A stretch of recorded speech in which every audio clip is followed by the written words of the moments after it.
August 27th, 1906, La Crosse, Wisconsin, marks the conception of a historic figure in lore in the United States of America. The day that true evil was conceived.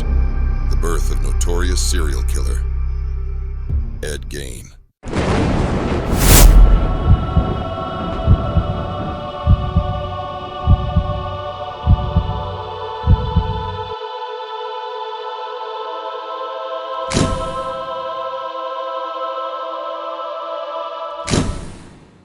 Edward Theodore Gein was the younger of two sons, born to George Philip Gein and Augusta Wilhelmine Gein. His father was an alcoholic, and his mother was a fanatically religious woman who dominated the household. Augusta preached to her sons about the immorality of the world, instilling in them a fear of women and sex. The Gein family moved to a farm in Plainfield, Wisconsin, where they lived in isolation. After the deaths of his father, 1940, brother, 1944, and mother, 1945, Gein lived alone on the family farm. Gein was known to be reclusive and socially awkward. His mother's death deeply affected him, and he reportedly created a shrine in her honor. Once he was alone, he began studying anatomy as a hobby, known to those in the town as the local hermit. Gein was rarely, if ever, seen around Plainfield. On November 16th, 1957, Gein made the trip into Plainfield to buy some antifreeze at Warden's hardware store. While there, he took a .22 caliber rifle from the store display and shot to death the owner, Bernice Warden, 58. After slitting her throat, he dragged her body out the back and put it into a truck. When people noticed that she was missing, locals stated that they had seen her with Gein just prior to her disappearance. When law enforcement officials visited his farm, they found her body. She had been fatally shot and decapitated. Police are probing the grisly scene at the secluded farmhouse of Plainfield handyman Ed Gein, who admitted today that he disemboweled and butchered the body of 58-year-old widow Bernice Warden. Authorities found the decapitated body hanging in Gein's woodshed, gutted out and strung up by the heels. Investigators have also discovered the head and face of 54-year-old Mary Hogan. Portions of the bodies of 10 or more people have also been found among the other grisly human body parts. 10 human skulls, furniture made of human skin, a box full of noses, tan skin from a human head, a belt made of female nipples, one small skull believed to be that of a 6-year-old child. Authorities suspect cannibalism.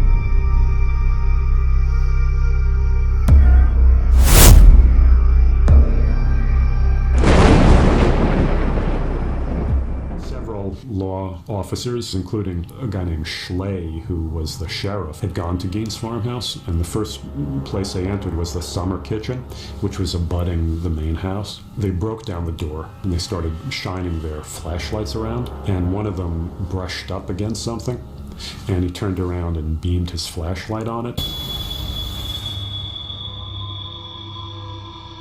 And it was the gutted body of Bernice Warden. Gein had hollowed out the carcass completely, basically dressed out like a deer.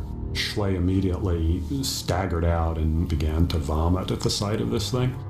They had found her completely gutted and cleaned out carcass, but they didn't know where the internal organs were or where her head was. Her intestines were found wrapped up in a man's suit. Her heart was found in a plastic bag. One of them came upon a burlap sack, and when he opened the sack, steam rose from it immediately, and he realized at once that he had found the head. And he pulled it out, and much to the horror of everybody who saw it, he had taken 2 10-penny nails, bent them into hooks, and attached them by a loop of rope, and stuck one hook into each of her ears. And he was apparently intending to hang it as a kind of ornament in his house. He was responsible for at least 2 murders that we know of. Bernice Warden, and the killing of a local owner of a tavern named Mary Hogan, who disappeared very mysteriously one day, although it was clear that she had come to a bad end because bullet casings were found in her tavern and a trail of blood leading out of the place. And her disappearance was very much an unsolved mystery for years and years and years. Occasionally, Gein would joke about the fact that Mary Hogan was down at his farm. And of course, nobody took that seriously and just saw that as another example of Gein's bizarre and not very funny sense of humor. But what the investigators discovered in going through Gein's farmhouse, one of them picked up a paper bag at one point, opened it up, lifted out this hank of hair, and attached to it was a face that he immediately recognized as that of Mary Hogan. Gein admitted to exhuming corpses from local graveyards and using their body parts to create various macabre items, including masks, clothing, and household objects. In late 1957, he was deemed unfit for trial and was subsequently confined in various psychiatric institutions. In 1968, however, after it was determined that he could participate in his own defense, Gein was put on trial.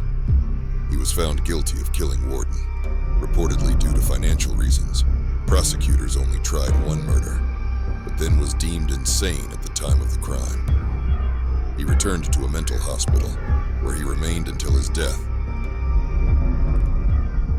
Ed Gein, also known as the Butcher of Plainfield, passed away in prison on July 26, 1984. Gein's gruesome crimes and disturbing lifestyle have profoundly influenced the horror genre, particularly in the creation of some of cinema's most iconic villains. His story has inspired characters and narratives in several classic horror movies, but none more notable and iconic as the Texas Chainsaw Massacre.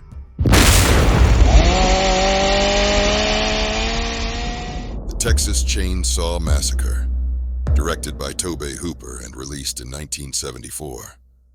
The film follows a group of friends who fall victim to a family of cannibals while on a road trip in rural Texas. The story is loosely based on the crimes of Ed Gein, though it is fictional.